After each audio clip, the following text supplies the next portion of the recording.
whether you're here in the live studio audience or watching back in your rooms on your TV. I speak English. I swear I speak English. Thank you for joining us for another All Access Pass. I am joined by another legend. It just gets to be a broken record because I'm joined by so many amazing stars. A man who has, let's be honest, there's a lot of things we could say, a lot of superlatives, but we really don't need to. Mr. Leo Sayer.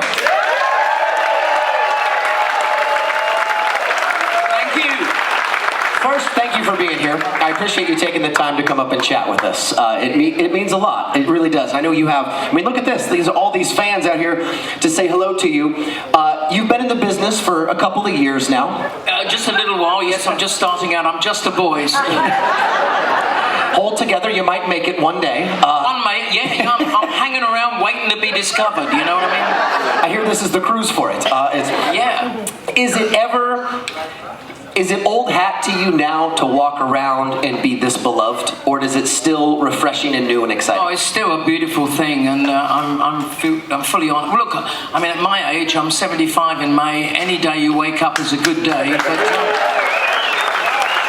to have everybody, spotting me like this, yeah, everybody on the cruise has been wonderful, I've got to say, because they keep coming up to me and asking me questions. It's like I've done the Q&A already. One by one. Yeah. And it's a nice thing. The moment that people don't see you and don't make an attention, then, give you attention, then is... Can I tell you a quick story? You can tell all the stories. I used to live in a remote place in Cornwall, in England. And it's you have these little tiny roads down there, and every now and then, like a one lane. And every now and then there's a little space where it goes into two lanes so somebody can pass, maybe the other side. But other than that, and I used to drive hell for leather. I was so quick. I had my racing BMW tuned specially. Hell for leather. And I would race down there. One day, I'm coming down there and there's a beeping of a siren.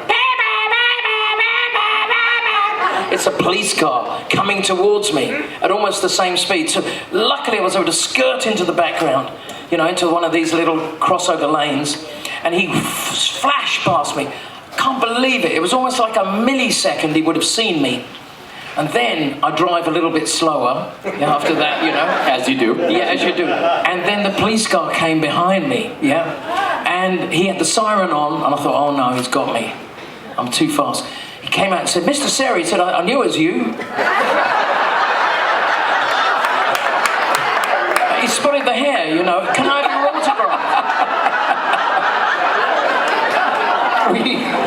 So one of the fun things we do, and thank you for saying, and I'm gonna tie this into that. We allow audience members to ask questions, and I want to move right to one of these that's fantastic, and I'll catch your name in a moment just so I can repeat the question.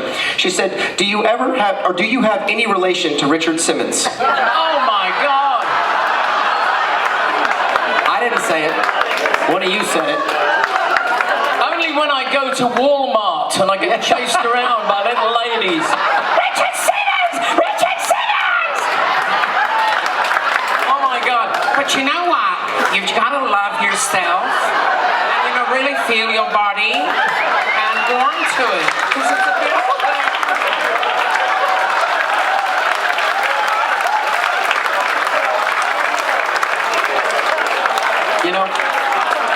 If you would just come out of your shell a little bit, you might make it. You might get discovered.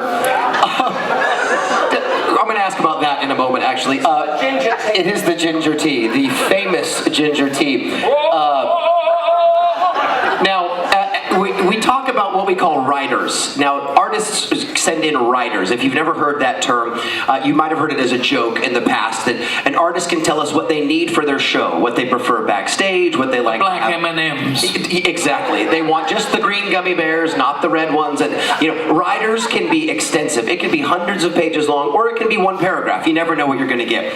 And Mr. Sayer's writer is very simple. It is this right here, filled with an ungodly amount of ginger and hot water and let to sit. And that's his writer, though. There is no exception to this. This is not if you get to, but this is it. Well, no, there is the Spinal Tap moment. Well, obviously, yeah. I mean, I had this little piece of bread and that piece of bread and that little bit of cheese, and how do I make what? I don't know if they know Spinal Tap. Some of them might. Okay, there we go. So it's not only a testament to Mr. Sayer that that's about all that's on his rider, but I do have to ask, what is it about your specialty? Are there mushrooms in there? What's going on in this tea? I gotta say, I'm gonna name drop now. Liza Minnelli gave me this drink when I was in Lake Tahoe, and I had no voice, and I was supposed to be doing a show, and and she came in to see me, and she said, "I've got something for you." And lots of people always try and find vocal remedies. Everyone has a remedy. Everybody's got a remedy. Cayenne pepper or this or that, cloves of ginger or under your tongue, and then all this. Yeah. So she just said boil. So I'll give you the recipe. 20 minutes. Cut ginger up. Don't worry about the skin because it doesn't matter. Just cut big pieces, 2 handfuls. Put them in a pot. Boil it up and let it simmer for about 20 minutes. And then after 20 minutes, cut a lemon in quarters, dump that in the same mix. Meanwhile, in a bowl, put about 3 or 4. Are you keeping with this? My wife is writing it down. I'll be watching this on TV tomorrow just to make sure I get it right. Yeah, and then you've got a pot, right? And you put about 4 or 5 tablespoons of clear acacia honey. And then you sieve it, getting out all the little bits and everything. Sieve it in, and man, it opens up the throat. It's great. I recommend it. So, thank you, Liza. Yeah. So now that we're name dropping, you've written, performed with, and you name them. You've performed with them. You've been in studio with them. You've performed all over the world. Right place, the right time. Yeah. Well, I appreciate your humble nature, but as much as you're in the right place at the right time, you still have to be talented enough to be in that space. I guess. Let's acknowledge that first and foremost. In your past, what are some of your favorite memories about the folks you've either written with or for or performed with and for? Woo! I know. What a question. My first co-writer was David Courtney, who discovered me. He was David Cohen, actually, when he discovered me, but he wanted to be not so Jewish. And he took on the name of David Courtney, but he discovered me in an audition in 1971. And I guess I've never looked back since then. But we didn't really make it. We just started songwriting together because it turned out that was his what he wanted. He was an ex-drummer. He wrote music, right? He was the music writer, and you did the lyrics. Yeah, and his father thought he would be an agent, so he had an audition, and we won the audition. Patches, the band. That's right. Yeah, and so we started writing together, and he was a great character. And let me think. God, there was so many. You were still Jerry Sayer at that point, I was right? Gerard Sayer, yeah. And Jerry the harmonica player, because my first gig was playing harmonica in blues bands. And was David the one who gave you the nickname? Yeah, kind of. There's a contest between him and Adam Faith, the later manager's wife, Jackie, who claims it. No, it was me. So they tend to fight over it. But I can't remember which one it was. But there was a TV series on at the time. I had this massive mane of hair, and there was a TV series, Leo the Lion. It was a cartoon. So they said, "Oh, he looks like Leo the Lion." So I became Leo the Lion. But I liked it because I was imagining the music papers like Rolling Stone, and there weren't many Leos around. Leo Kottke, an amazing acoustic guitarist. There weren't any Leos. There was no Leo DiCaprio in that day, thank God. I was the only Leo, so I could have Leo Makes It. And they would know. I wouldn't have to put my second name on, so it was cool. And you were greatly influenced, if I'm not mistaken, please correct me. You were Buddy Holly, Elvis. Bob Dylan. Bob Dylan, right? Yeah. Oh, yeah. Yeah. Did you... John Lodge was actually talking about this yesterday. He was talking about your relationship. He was also talking about what Buddy Holly meant to him as well, and how he saw Buddy Holly. I had an older cousin. I was about 11 years old, 12 years old, and he had 2 records. And vinyl records, because everybody had a stereogram in those days, what they call it, and this big sort of player, when you put the disc in and...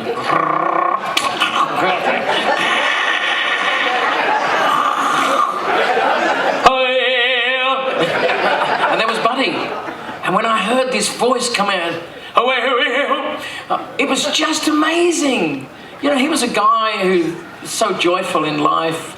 Such an amazing character. Everybody I know who I've talked to who met him just said he was just incredibly energetic and just a beautiful cat from a little town in Texas, you know. Yeah. And very shy as well, very shy man. Anyway, I listened to this record and I just thought, that's what I want to do.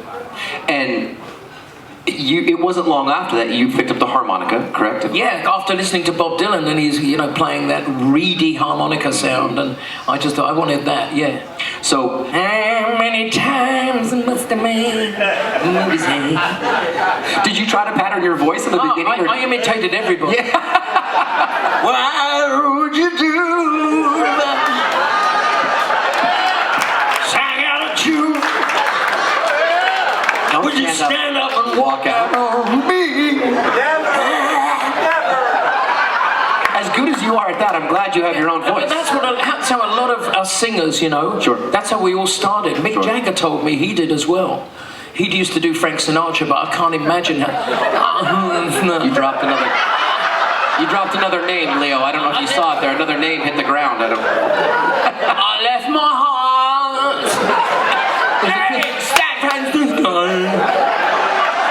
There's a disconnect there somewhere. So, at what point did you find your own voice? When did you find the Leo Sayer? No, I mean, when I first came to America, I was concentrating on writing songs. That was my big thing. I wanted to write my lyrics because I always loved poetry and words, and you know, I was passionate about it. Loved all the great poets.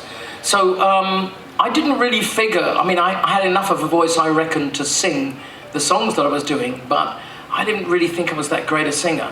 And the song "Long Tall Glasses," you know I can dance. You know, it's all about finding that voice.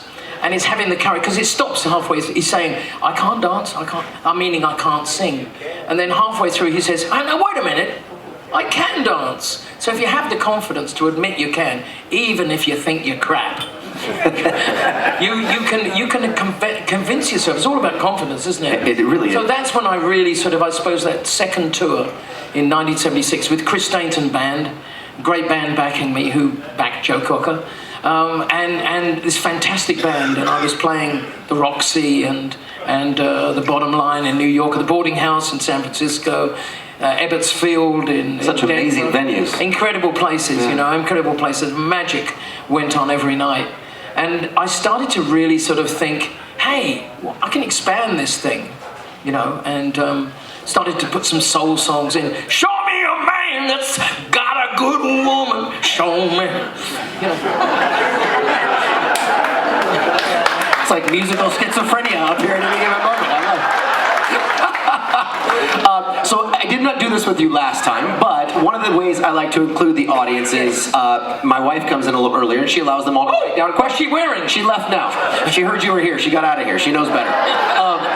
Ira, so I allow them to ask some questions. We'll have some fun here. Ira comes to us from Los Angeles. Who would be your dream person to do a duet with? Woo! Well, I nearly sang with Elvis Presley, but that was a wish. What do you mean nearly? I fell off stage and I kind of met a guy who was working for him. I think most people know the story, although nobody believes it. But it's a good story. Certainly don't. But yeah, no, I spoke to him on the phone the night before he died, and he invited me to come and hang in with him for a week in Graceland, Memphis. So that was a close call. I'd have loved to have sung with Aretha. That would have killed me. I did sing in a dressing room with Paul Simon, and that was a thrill. And I did sing with B.B. King, which is, you know, really special, because just apart from the guitar playing, what a voice! You know, there's the power, and I dream of singing with Bobby Bland, but Bobby Bland, of course, has passed us. I've sung with Van Morrison, so who's just incredible, and one of my real heroes. And I'd love to sing with Bob, even though he's probably talking now, and I'll be the one singing. Brian Wilson. Oh, that would be a thrill. Yeah. You got quite the list. I like that. Yeah, I'm going to have to hang around for a long way to get after it to realize these dreams. Lynn comes to us all the way from Melbourne, Australia. What made you move to Australia? Oh, thank you very much. I moved there in 2005. I was always popular down there, and I think it's one of the places, in my life where I experienced real Beatlemania, you know.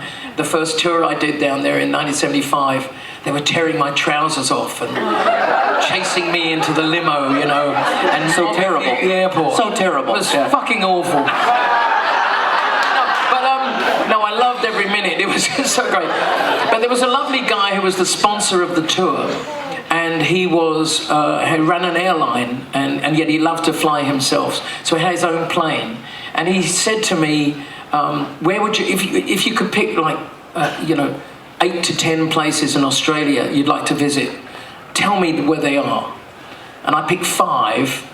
And he said, "Okay, well, you're staying for an extra week. I've arranged it with a promoter, and I'm flying you to those places." Oh, wow. Now, Australia's as big as the States, right? Huge. So it's huge. It was incredible. I went to all these places. Where Chariots of Fire, the movie was made, Broome, the beach, which goes on forever. Broome is fascinating. Yeah, and I went to Darwin. Darwin, exactly. And I went to what was called Ayers Rock in those days, the Uluru, as the Aborigines have got it back now.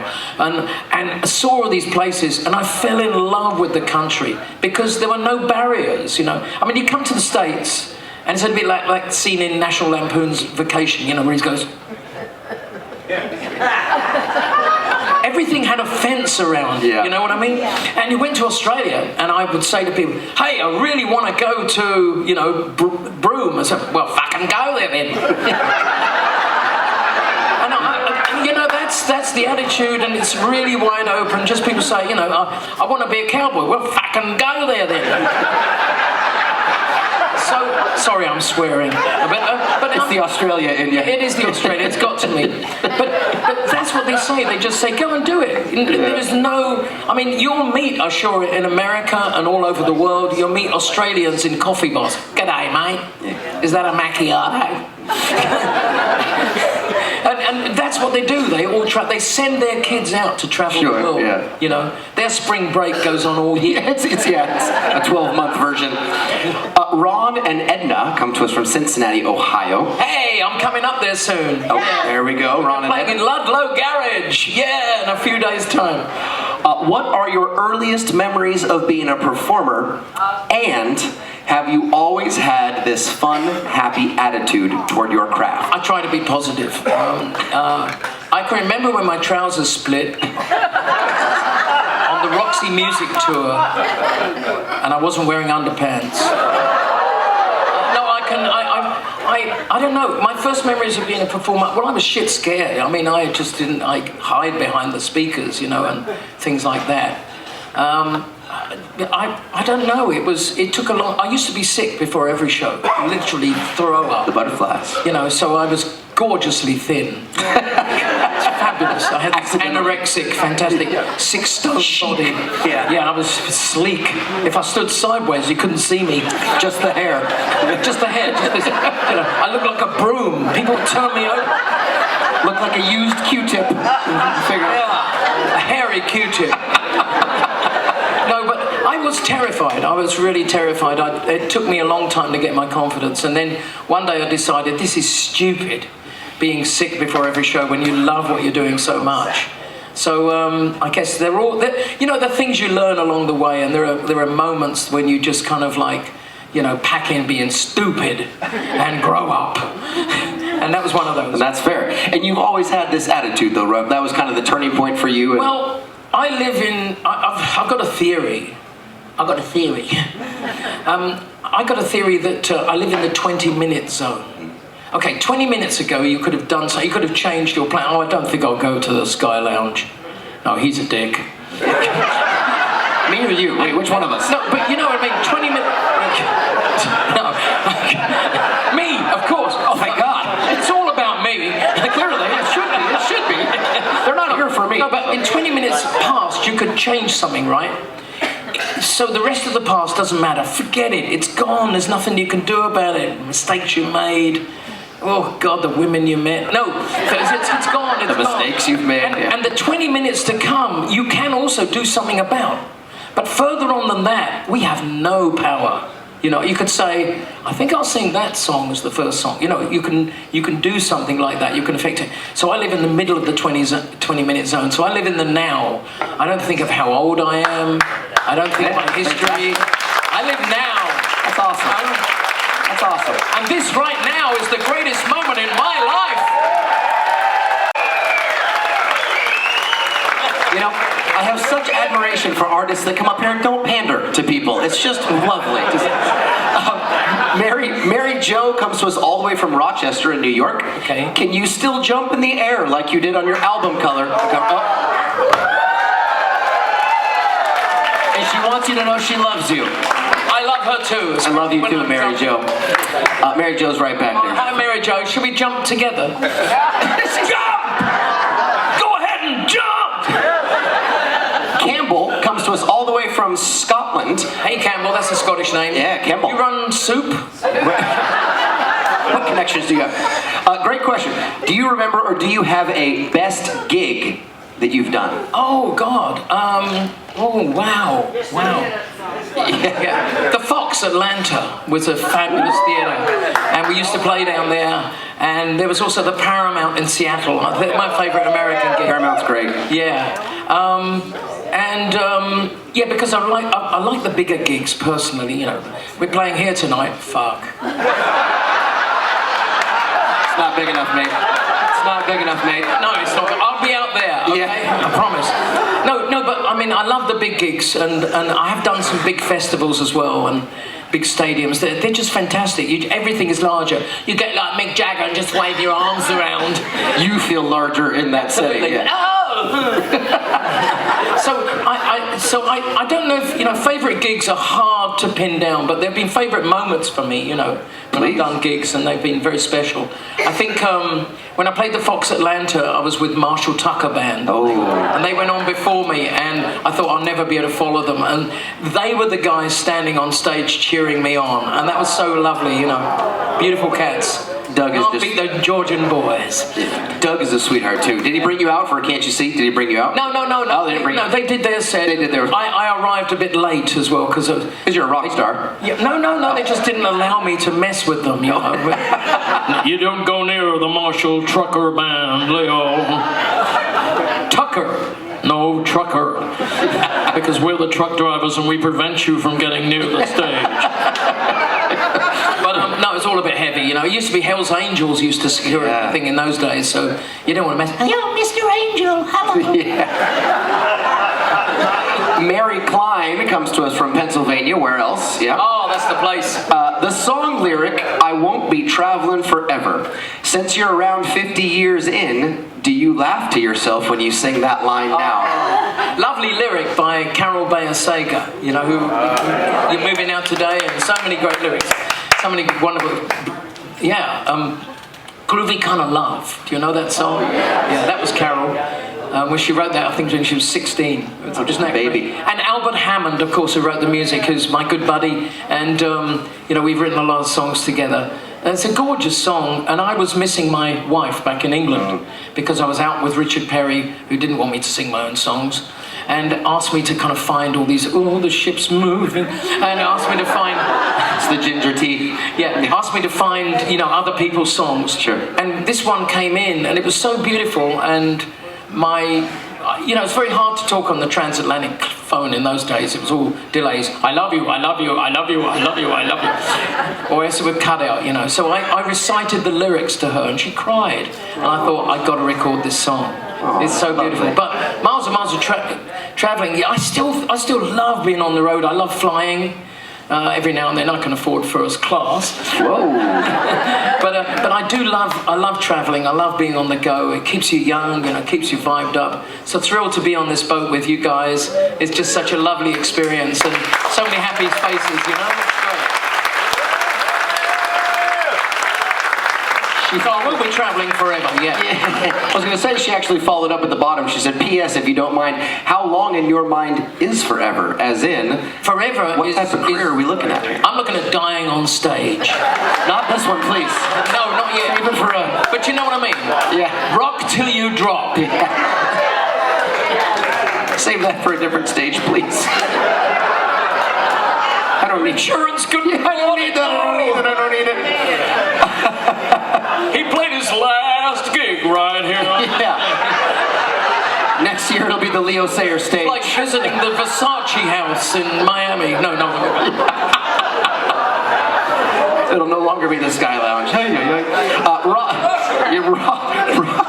Robin, I'm glad you can't hear everything he says under his breath, for the record. Robin and Cindy come to us from Illinois. What was your profession before music, or has it always been music? P.S. I love you. I was a graphic designer, and I did a lot of record covers, designed record covers for many years. All through the 60s. I think I left art school in 66, and because I'm an old man now, just like you guys. And I, it's lovely to be surrounded by people your own age for a change. You know? I was a graphic designer. I did a couple of very famous Bob Marley covers, actually. Catch a Fire. Never got credit for it. It's the one with the lighter. And yeah, never got a credit for it, of course, but I used to do a lot of stuff with Island Records. And, you know, and they had such a roster of Traffic and all these amazing bands, you know, and so that was a joy. And I used to kind of bunk off and play harmonica in blues clubs and blues bands, you know, with blues bands. And I played with Bill Wyman and God, you know, Peter Green and Eric Clapton even, you know, sometimes I'd sit in, what's he doing here? Who let the curly head kid in? Yeah. And it would be, okay, I'm going. But there was a wonderful scene, you know, in the later 60s in the UK. So you could jump, you know, you could just jump up from the audience, and if you could play, you weren't kicked off the stage, and it was wonderful. And I did a lot of that. But yeah, I loved my work as a designer. Unfortunately, I had a nervous breakdown. And I couldn't go back to it, and I just stopped drawing and everything at that moment. I lived on a houseboat for about 2 years, and then I found all my old friends were in bands. So being an old choir boy and having this loud voice, I'd always be the guy in the airport, you know, who'd say, "Pick up that bag!" 18 people pick up bags. Okay. Yeah, I had a loud voice. I used to blow up microphones. That was my speciality. Technicians loved you. Yeah. So I got the gig of being in the band and doing the singing as well as playing the harmonica, and it all went great. You know, suddenly I found this new love, this new thing I could do. You know, it's amazing. Tyne, is that pronounced correct? Tyne from Maine? Yes. Tyne, okay. Tyne after time after time. Tyne from Maine. After time. I was going to add in, but I shouldn't. Who has been the artist or artists you've had the most fun touring with? Oh, that's a good one. I think every artist on this ship has been fun so far, and that's been a nice thing. I've been really enjoying the bands here, you know. Some old friends and some new friends. Yeah. Yeah, I suppose that's living in the moment, isn't it? But I've toured with Bob Marley, which was a fantastic experience. Tell us a little bit about that. Yeah, he was great. Every night. How does that tour come together? Look, but it came together like in buds. That's how they paid you? Yeah.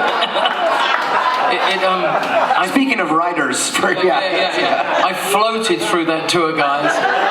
But Bob was the most wonderful man, and you know, and all the singers. They used to come and sing with me on stage. All of Rita, his wife, and that's so cool. And the kids, Ziggy, you know, and they'd all tour. The whole family would come. And we only did about 5 gigs around Seattle, Saskatchewan, Vancouver, British Columbia, and. But I was picked to be the opening act, and that was a thrill. And Bob and I became friendly, you know. I told him I would design the cover of his album, and he said, "Really, Amar? I get you the credit." Never did, but you know. But he was great to tour with. Roxy Music with Brian Ferry was a thrill, and those guys were so talented. Phil Manzanera, guitarist, you know, Eddie. No, God, I can't even remember his name. I can't remember all the guys in the band, but they were fantastic and friendly and you know, my great guide from the early time was Roger Daltrey, writing songs for Roger Daltrey. You wrote a couple. Yeah, and I used to hang with The Who, which would be great because I'd be behind Pete Townshend's guitar amp and Mooney would throw sticks at me. That was a great experience because they took me under their wing and really sort of, you know, taught me so much stuff. Pete Townsend would teach me stuff about the business because everybody's getting ripped off, and then Roger would teach me about looking after the voice, and it was lovely. So, you know, I had quite a few early experiences with them. And that's great. That's amazing. That's a pretty diverse You need group. good mentors, you know, in this business. And when you find, I mean, like Liza was lovely, and you find people. I toured with a guy who's got a really bad name these days, but I've got to say he was very kind to me, Bill Cosby. And, you know, we did a lot of gigs in Vegas and Lake Tahoe and Atlantic City, and he was so kind to me as well. I've got to say that. I just have to throw that in. It's, to your point, mentors, they can help you. I mean, obviously they mentor you, but they can help you over things, through things, around things. Absolutely. Help you find your way and help you find you in something. They teach you also that a lot of things that you look at as problems are kind of normal life. Oh no, the monitors are always that bad. There is no good microphone. Yeah. Michelle, There is no rider. Oh, yes, what's this rider thing? Michelle from Minneapolis has a great question. What is on your bucket list, either personally or professionally? Water. No, bucket list. Oh God. I want to go to South America. I want to go to Tierra del Fuego. Ooh, I've got it in my head to go. And I've never been to Kathmandu, and I want to do that. I've been to every continent. I've played in Alaska, Moscow, all over China. Well, not actually, I've not been to Beijing. I want to do that. But, you know, I love traveling and I love the world. And it's, you know, I want to go to the Arctic as well. Actually. Ooh, it's beautiful. That's a cold gig, but it's good. Was there a... I think it's always travel anyway on the bucket list, because I think I'm so satisfied with singing and making records. I can't think I want anything more, you know, just to get better at it. Yeah. Always improving. Is there a destination in the world where you've performed already that surprised you? How much you were beloved, or the distance, or whatever it was? Any whether it was country or stadium or whatever, that just kind of shocked you? I had one very moving concert that I did off the back of a truck in Soweto, in South Africa, for Winnie Mandela, while Nelson was in jail. And Roxy said she was there. I'm getting emotional thinking about it now, because it was so beautiful, and you never heard singing until you've heard, you know, black South African guys and girls singing. It's just beautiful. Would have heard Ladysmith Black Mambaza with Paul Simon, right? You know, those lovely voices.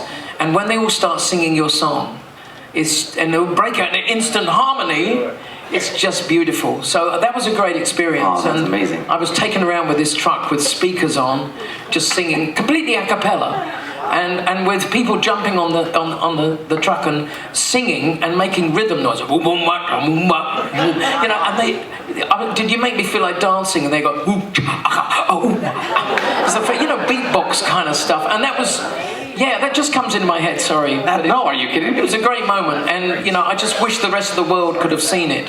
You know? How did you get into that? Like, how did that even become Because I had friends. I loved South African music, you know, not just the white South African music. I loved the black music, and I just got invited to meet all these people, and they took me to Soweto to meet Winnie. And this incredibly powerful woman, my God, she was giant as well.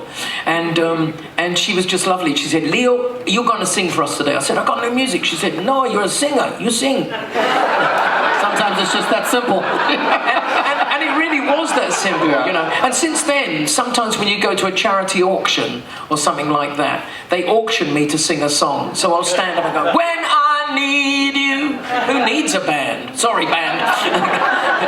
And you can do it, you know, and you just have the confidence to... I'm blessed with really good pitch, so that's what I've been told by many people. So you know, you rely on being in the right key. Well, tagging right onto that, Julie, who comes to us from Palm Springs, she said, what would you do if you needed me? I'd go to Palm Springs. Lovely place as well. Is that you? Is that Julie? Right there. Hey, leave your address on a piece of paper.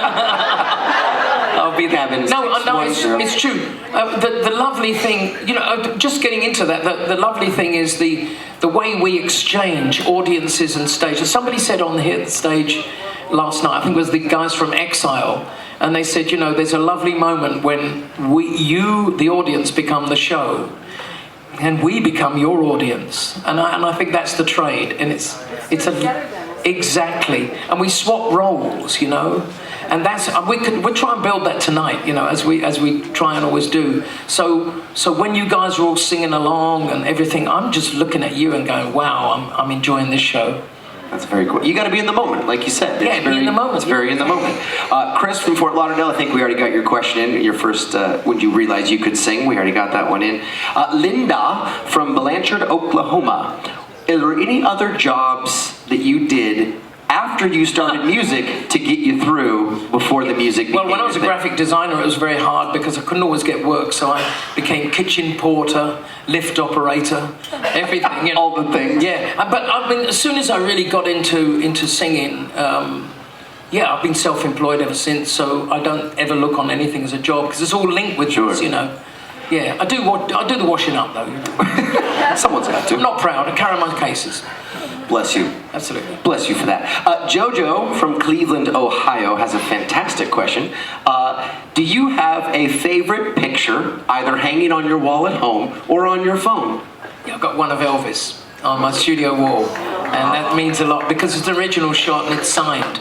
Oh, beautiful. That's nice. That's very cool. Yeah, I think it's the first time I've told anybody as well.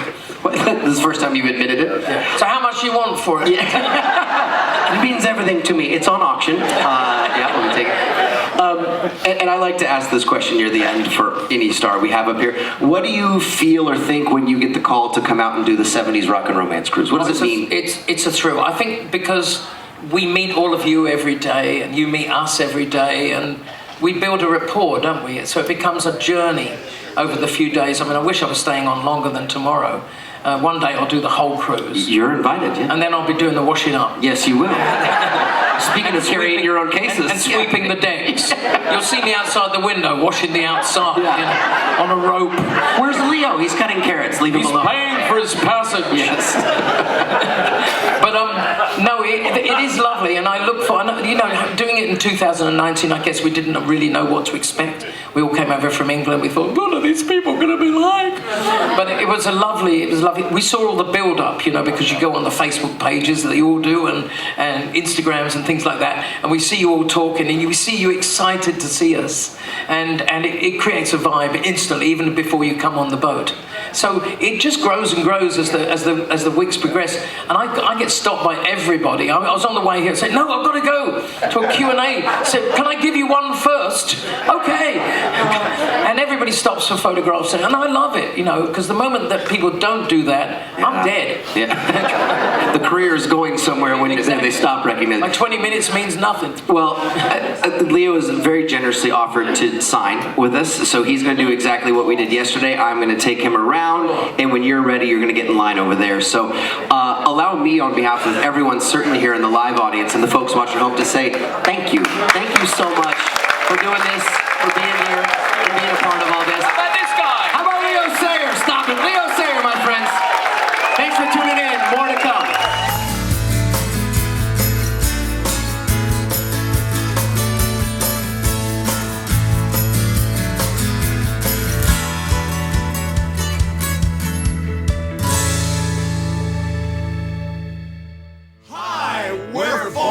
Inviting you to join us and many of our good friends on board the 70s Rock and Romance Cruise. The 70s Rock and Romance Cruise is back in 2024, and it's sure to be one rockin' reunion. You'll see over 50 live performances from the bands that made the 70s so special, including Foreigner performing the hits at sea, Randy Bachman, founder of Bachman Turner Overdrive and the Guess Who, Dave Mason, War, Generation Radio, Ambrosia, Pablo Cruz, Firefall, Orleans, Queen Nation, Hotel California, A Salute to the Eagles, Creedence Revived, and many more to be added soon. Enjoy 7 days under the sun while rocking out with the best in classic rock. Setting sail March 14th on the Celebrity Summit from Miami and making stops in the beautiful southern Caribbean ports of Aruba and Curacao. As always, go behind the scenes with the stars at over 25 celebrity interactive events, including Q&As, panel discussions, and more. Plus, celebrate the culture of the 70s with nightly pool parties that will keep you singing and dancing all night long. Join us in 2024 and relive the era that made you feel so good.